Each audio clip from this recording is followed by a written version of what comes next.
Halo, salam matematika. Pada video ini kita akan melanjutkan pembahasan tryout TKA Matematika SMP paket A. Nah, ini di bagian 3 kita akan membahas 10 soal dari nomor 21 sampai dengan nomor 30 ya, soal yang terakhir. Silakan dipersiapkan pembelajarannya di tempat masing-masing. Kita mulai. Soal nomor 21 ya. Nah, di sini ada kolam renang yang bangunannya tampak seperti ini. Nah, di sini mau dicat ya dasar kolam itu dengan cat anti bocor. Nah, di toko itu ada 4 merek pelapis anti bocor. Seperti ini datanya. Kemudian, nah sekolah ingin merek yang bisa membeli tapi paling sedikit ya sisanya. Sisa apa? Sisa catnya ya. Nah, manakah yang harus dipilih dari 4 merek ini? Nah, kriterianya seperti ini ya. Nah, untuk itu yang pertama kita cari tentukan dulu luas dari kolam ini. Nah, ini gabungan dari bangun yang di sebelah kiri ini persegi, kemudian dengan bangun di sebelah kanannya ini trapesium.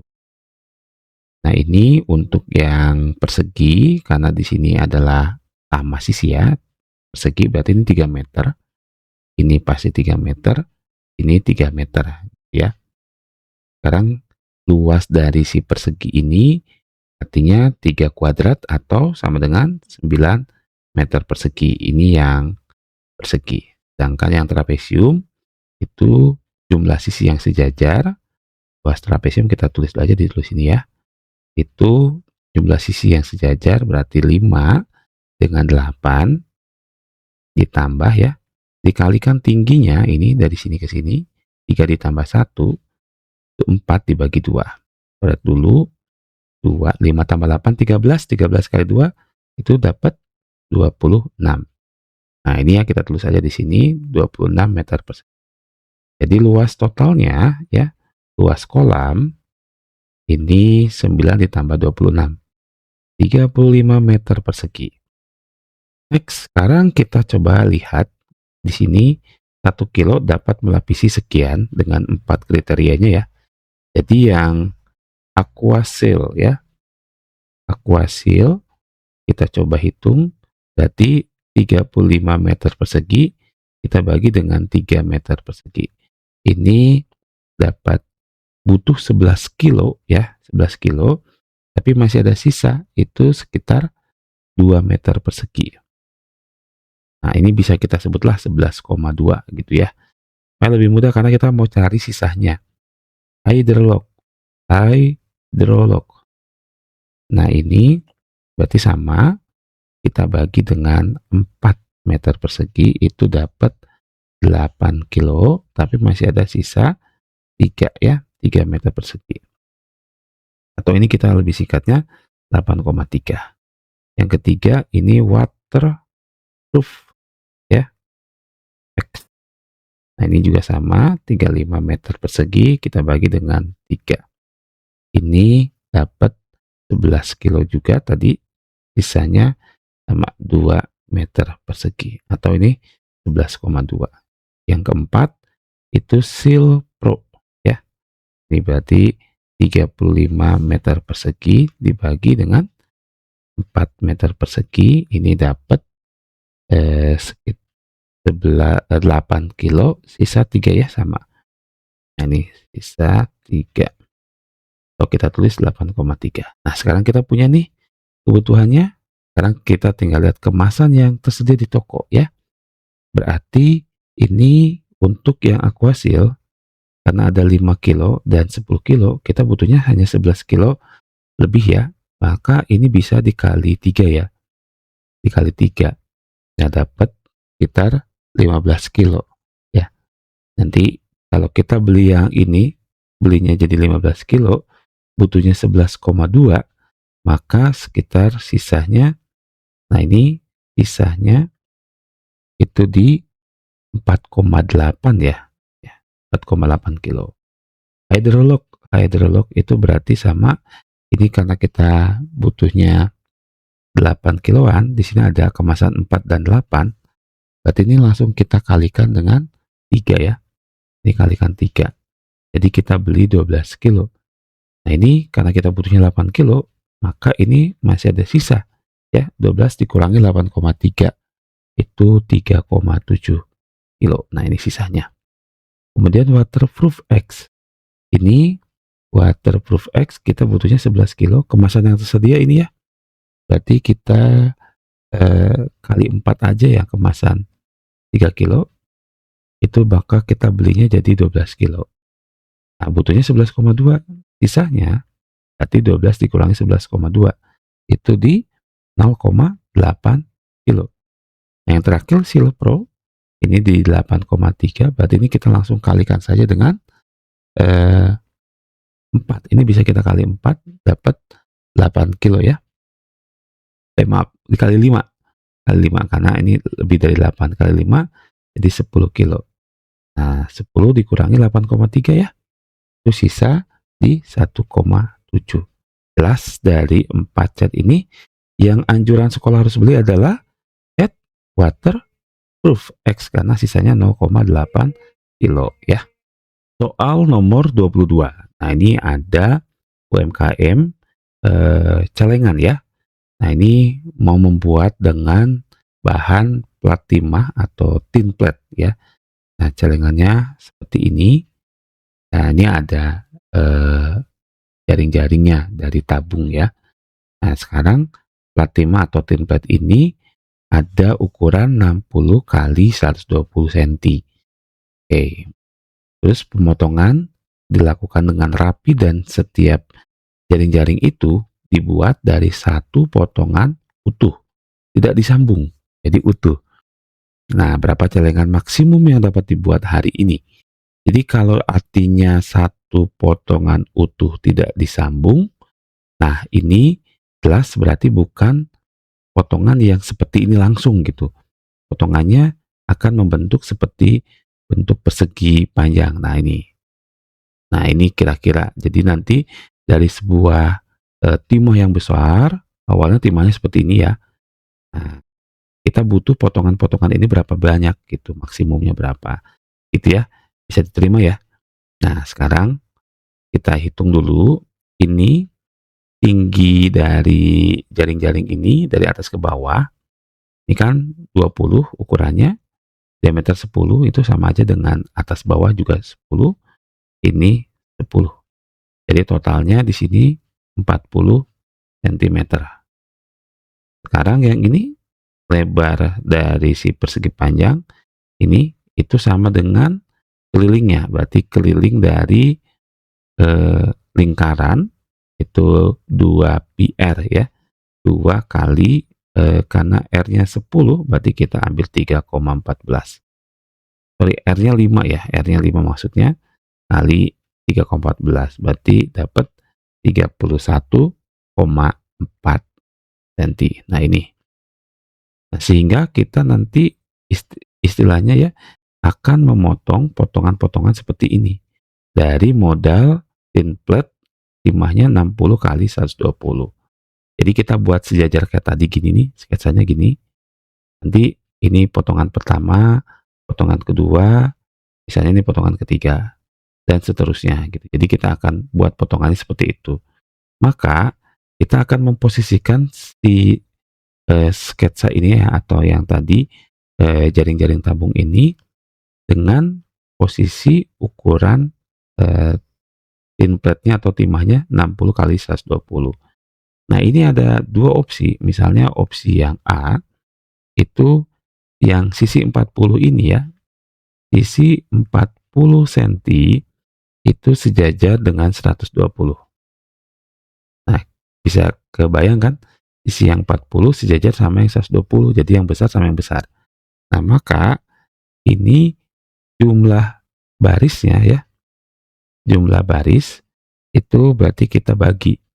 Yang 60 kita bagi dengan 31,4 itu dapat sekitar ya 1,91. Nah, ini kalau kita bulatkan itu dapat 1 ya. Karena pemotongan itu tidak pembulatan itu tidak berlaku untuk pemotongan ya. Pembulatan tidak berlaku untuk pemotongan.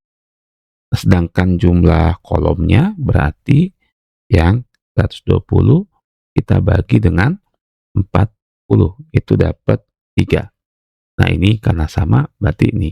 Berarti bisa opsi 1 ini adalah 1 kali 3 ya, totalnya. Nanti 1 kali 3 sama dengan 3, 3 celengan. Nah, ini opsi A. Opsi B, kita balik aja ya. Berarti ini yang sisi 40 sentimeter sejajar 60. Nah, sisi 40 senti sejajar dengan yang 60 senti. Jadi kebalikannya. Maka jumlah barisnya ini ya, yang 60 itu kita bagi dengan yang 40. Nah, ini kalau kita hitung dapat 1,5. Nah, ini karena tidak ada pembulatan maka ini diperkirakan 1 potongan. Itu yang barisnya cuma 1. Sedangkan jumlah kolomnya ini berarti di 120 kita bagi dengan 31,4. Ini dapat 3,8 dan ini tidak pembulatan jadi dianggapnya 3. Maka totalnya yang opsi B pun dapat di 1 kali 3 sama dengan 3. Nah, ini jelas berarti untuk banyaknya celengan maksimum yang dapat dibuat hari ini adalah 3 buah. Oke ya. Soal nomor 23. Nah, seorang siswa mengedit stiker lokasi di aplikasi peta digital. Titik lokasi stiker berada di koordinat P 2,-1. Nah, terus posisinya itu ditranslasi oleh 3,4 dan hasilnya dicerminkan terhadap sumbu X. Berapa koordinat akhir P? Ini jadi awalnya P di 2,-1. Kemudian ditranslasi oleh 3 dan 4. Ini bayangan PA-nya atau P aksennya. Itu 2 tambah 3, 5. Min 1 tambah 4, itu jadi 3. Ya, 5,3. Kemudian P aksen dicerminkan. Ya, ini direfleksi dengan sumbu X. Ini berarti ingat rumusnya ya. Jadi kalau cerminnya sumbu X, ini kan, ini cermin.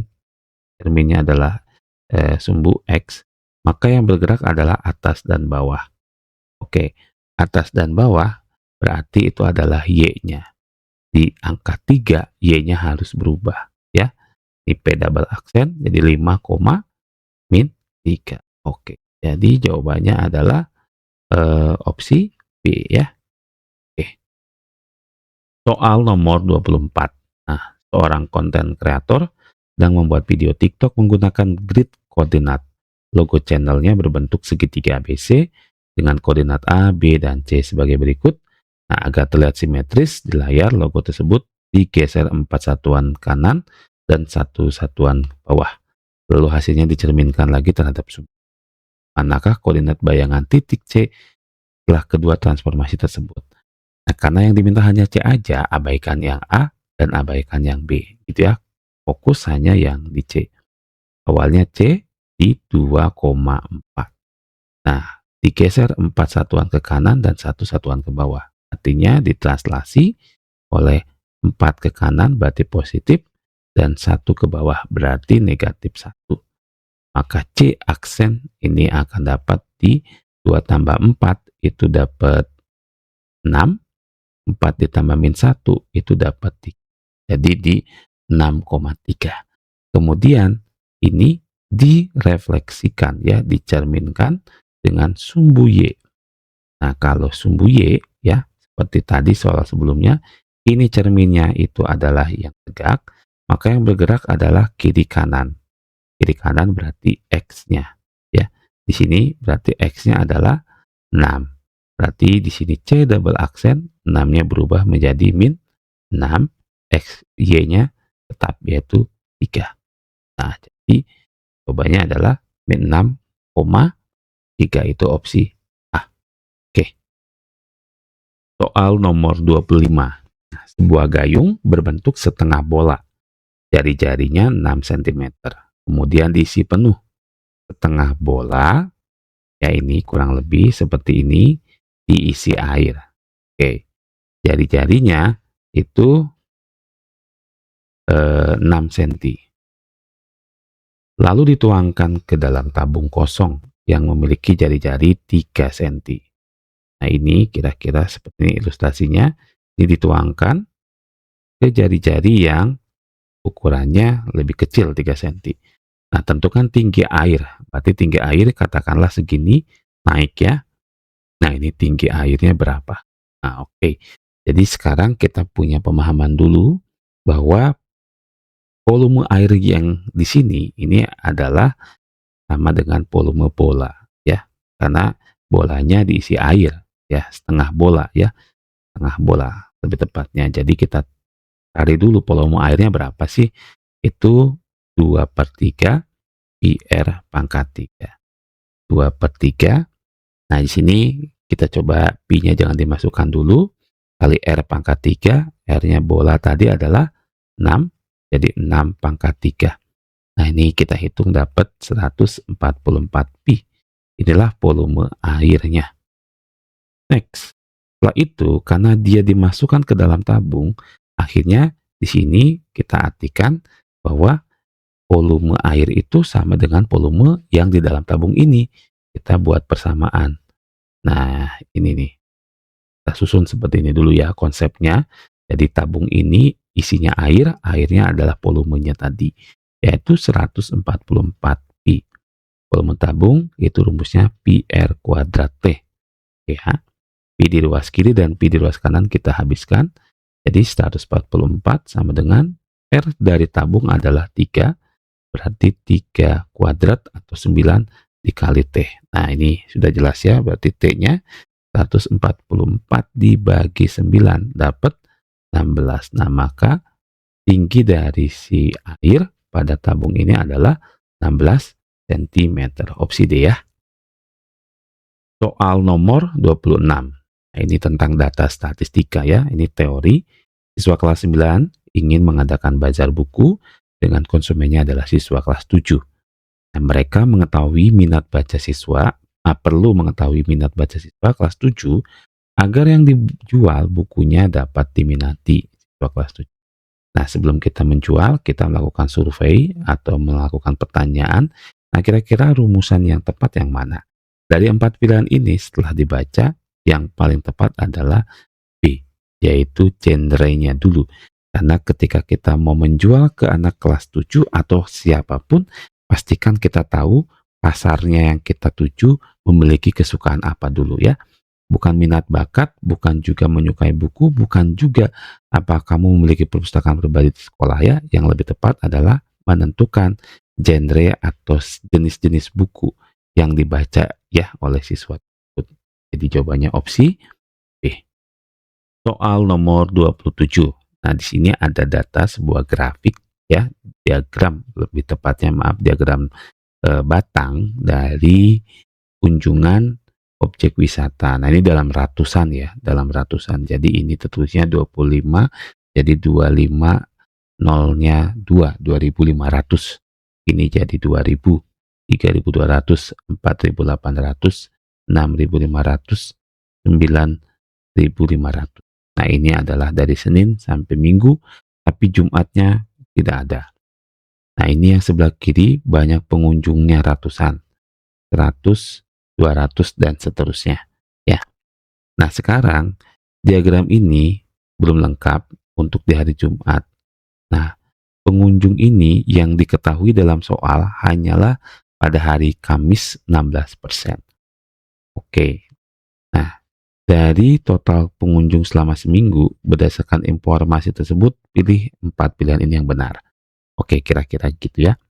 Karena di sini sudah diketahui yang Kamis itu 16%, ada 4.800.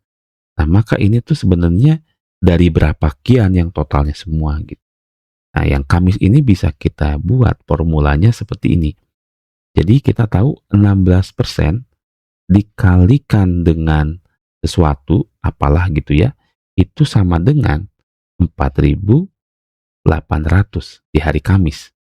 Nah, sesuatu ini pasti lebih besar daripada 4.800, itu total seluruhnya. Itu. Nah, ini kan sama aja dengan kalau kita balik ya, sesuatu ini 4.800 dibagi dengan 16%. Ya, simpel aja. Berarti 4.800 dibagi dengan 16% itu kan 16/100 gitu ya. Atau ini jadinya eh, kita kalikan ya, 4.800 dikali 100 ya. Nah, nih tambahin nolnya 2 aja dibagi dengan 16. Nah, ini kita hitung dapatnya 30.000 nih. Gitu. Nah, ini berarti total seluruhnya adalah ya, total pengunjungnya itu adalah 30.000 seluruhnya. Nah, kita mau cari yang Jumat gitu. Nah, ini kan berarti kita tambahin itu selisihnya Jumat gitu. Jadi kita pakai aja yang gampang aja ya. Senin 25, Selasa 20, ini 02-nya nanti terakhir ya.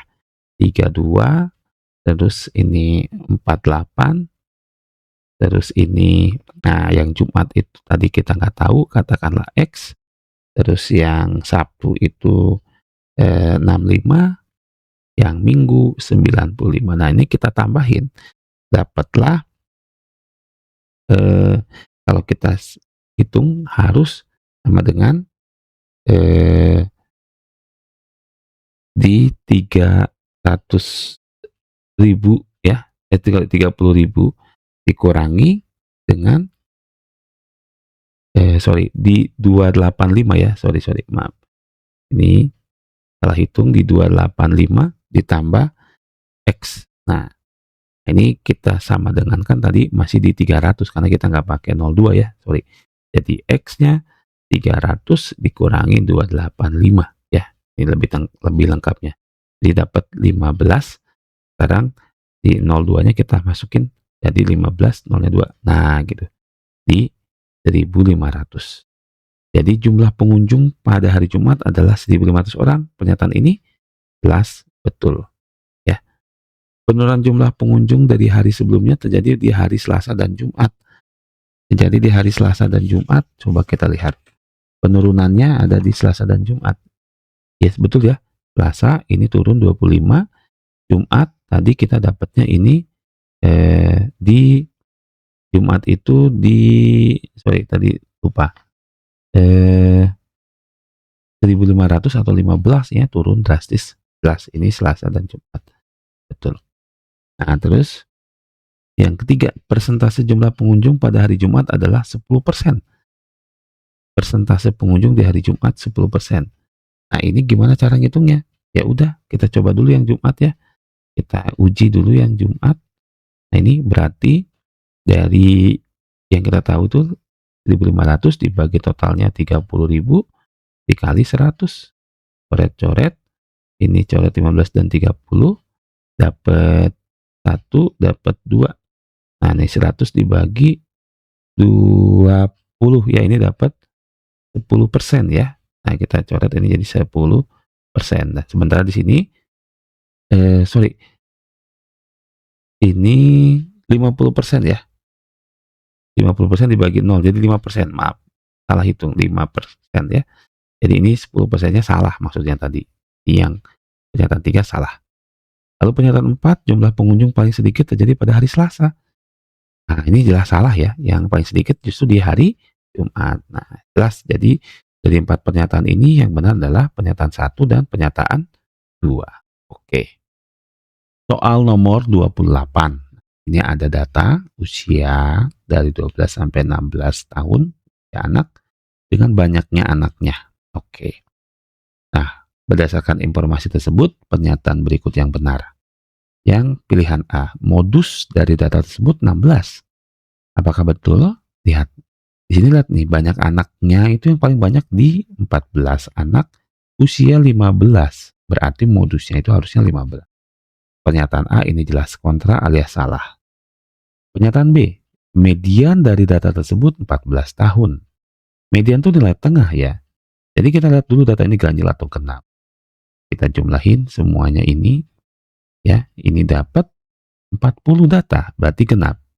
Karena 40 data, maka ini ya mediannya data ke 20 ya, dibagi 2 dulu, ditambah data ke 1 ya, 20 tambah 1 jadi 21 baru dibagi 2. Nah, sekarang kita lihat data ke-20 ya. Ini 8, data ke-8 di sini, 8 tambah 12, 20. Data ke-20 di sini. Berarti 14, data ke-20. Data ke-21 lebih 1 ke sana, berarti ini 15. Ditambah 15 dibagi 2, itu sama dengan 29/2, itu 14,5 ya. Sementara di B ini 14 tahun, salah gitu ya. Mean atau rata-rata itu berada di usia 14 sampai 15 tahun. Kita cek aja dulu. Rata-rata atau X ini jumlah data ya dibagi dengan banyaknya data. Nah, ini ya.